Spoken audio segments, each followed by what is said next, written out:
can't be free. Everybody wanna judge, say I'm a thug, I'm a player, I'm a simple, why I can't be me? When I walk up in the store, all the Karens get to staring at me. Put my heart in my music, it's still on my sleeve. Everybody been portrayed.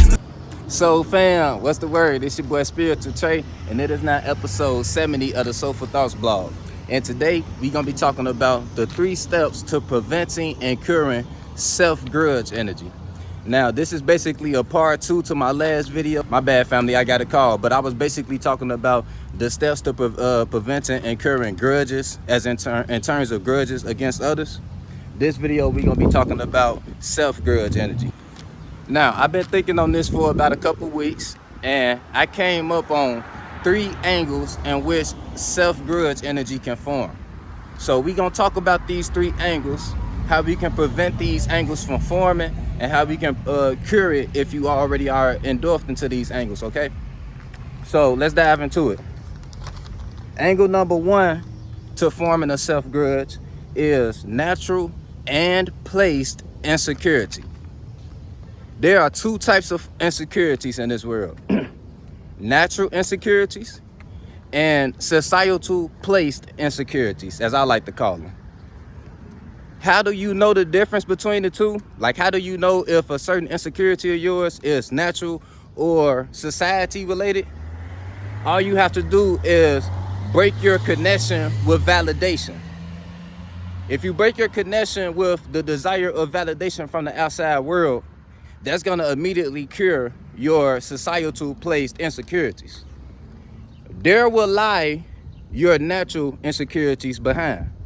And from that point, it will only be natural insecurities left within your spirit. So let's talk about it, right? How do we, for one, you can't prevent natural insecurities, right? You can't prevent those from forming. That's kind of like spirit related, right? When you were born, there's just certain areas of life that you didn't create the chakras that you would feel comfortable within those areas of life. So you got to kind of like force yourself in those moments of uncomfortableness to gain comfortability, to gain strength in that area, right? Like you might not feel comfortable, you know, socializing with others that's not in your close environment, like that's not in your home environment of people, right? So the only way you can get out of that shell is by putting yourself out there into the world, right? And that's how you will grow that muscle within that area. You'll have to work out that muscle by getting through all the awkward moments, all the painful moments of not knowing what to say in certain situations. You go through them situations enough, eventually you're going to become just as a great socializer as anybody else in the world, right? So just that easy, we pretty much just explained how to cure natural and placed insecurities just like that, you know, without even trying. Because all you have to do is to prevent placed societal insecurities, all you have to do is cut ties with validation. And if you are already in a situation to where you're feeding off validation from others, and that's the epitome of who you are, you have to do that shadow work and learn to love yourself more. If you need help, I got a video out called the 9 Steps to Loving Yourself. Go watch that if you need help with loving yourself more. But you got to start putting yourself above what the hell everybody else think, right? Once you do that, societal insecurities gonna dissipate. Then you got the natural insecurities. You have to face those because those are the source of your power. Natural insecurities are the source of your power. Don't let nobody tell you different. So if you feel uncomfortable with, you know, when you out in the world, you super uncomfortable with talking to anybody that's not in your circle or anything like that, but you know that your purpose aligns with having to network with people, you got to put yourself in those uncomfortable situations. Get yourself out there and network. No matter how awkward you might come off to people, I guarantee you throughout the time, you're going to exercise that muscle. Your throat chakra going to begin to expand, and you're going to become a pro in that area just like you are in whatever areas in life that you are good at right now. So natural insecurities are the doorway to your true power and the doorway to healing self-grudge energy. Now, that's the first angle of forming a self-grudge, natural and placed insecurities. Now, let's talk about angle number 2. Angle number 2 is stagnation regret. This is probably one of the most common ones too. This is the Saturn return type energy, right? For my people who are into astrology. You might be one of those people where throughout life, you know, you might be a little older or at least getting towards that point. Throughout life, you've made a lot of decisions that didn't do you any good, right? They kept you in a certain position that you always dreamed of getting out of. You probably settled a lot in your life. Shit, if it got so deep, you probably settled for the person that you with right now. Settled for the life that you have right now. And you basically might have even gave up on yourself a long time ago, right? And because of that, you got this hate towards yourself. The only way to, well, obviously we can't prevent it, right? If you already going through it.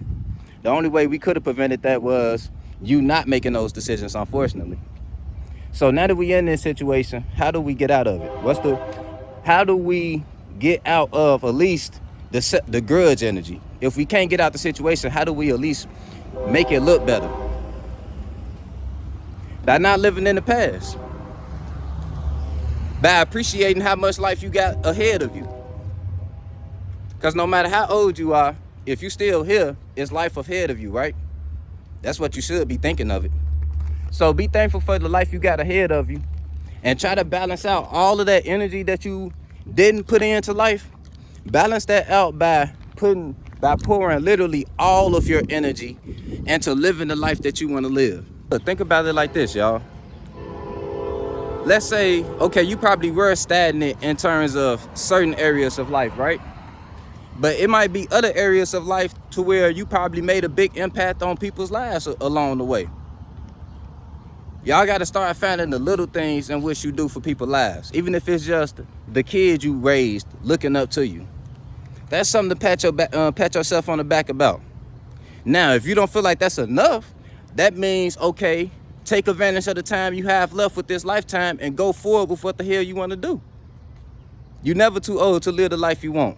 Even if you're too old to be in the field that you used to want to be in, you can always, don't be a one-trick pony. You can always open your mind and find other passions.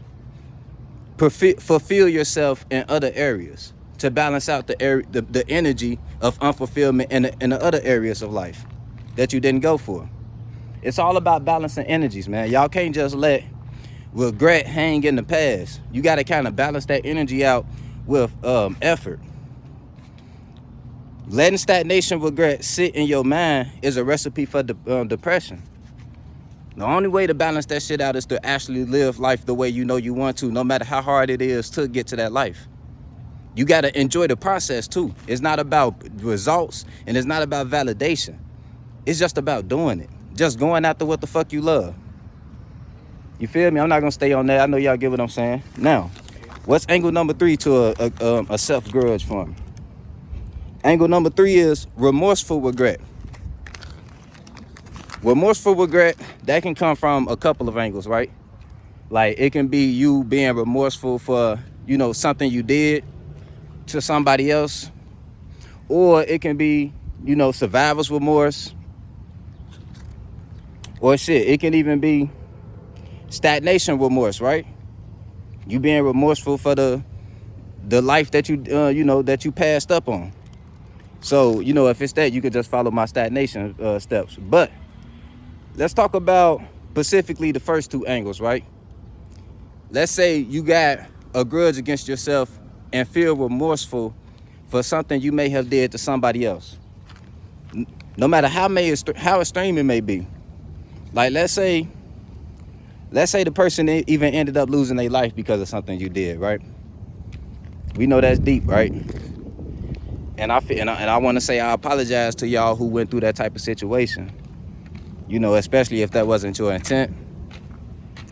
The only way you can balance that energy out is by spreading love. And I talked about this on the past video before.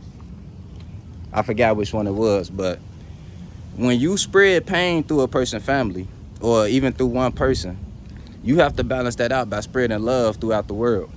Your world. I'm not saying the whole world. The world of people around you.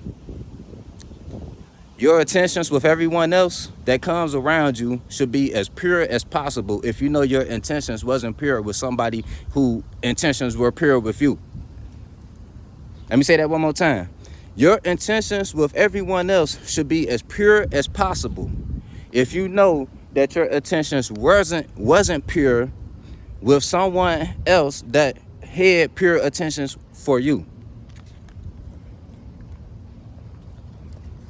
If you truly feel remorseful for something you did, that means you did something that went against your spirit.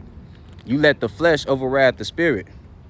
So make that up to your spirit by living the most spiritual life possible. Don't mean that you can't make mistakes again. Don't mean that you got to be perfect.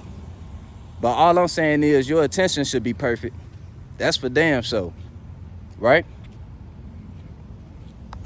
And shit, and if it is the case where somebody lost their family, if you could do something for the victim family, that'd be dope too.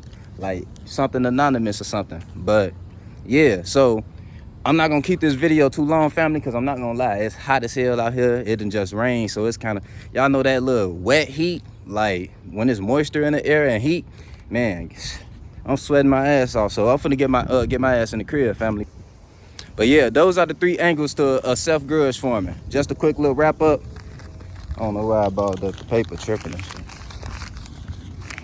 My bad, y'all. But yeah, just a quick little wrap up. So the 3 steps to a self-grudge forming are natural and placed insecurities, stagnation regret, and remorseful regret.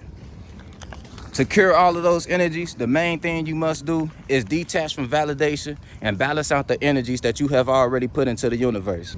It's your boy Spiritual Trey signing out. Remember, family, you are not your mind. You are the spirit that's forming and create your mind. So take your time, form and create your mind. Stop letting society create your mind. What society dictates as the right image, form your image.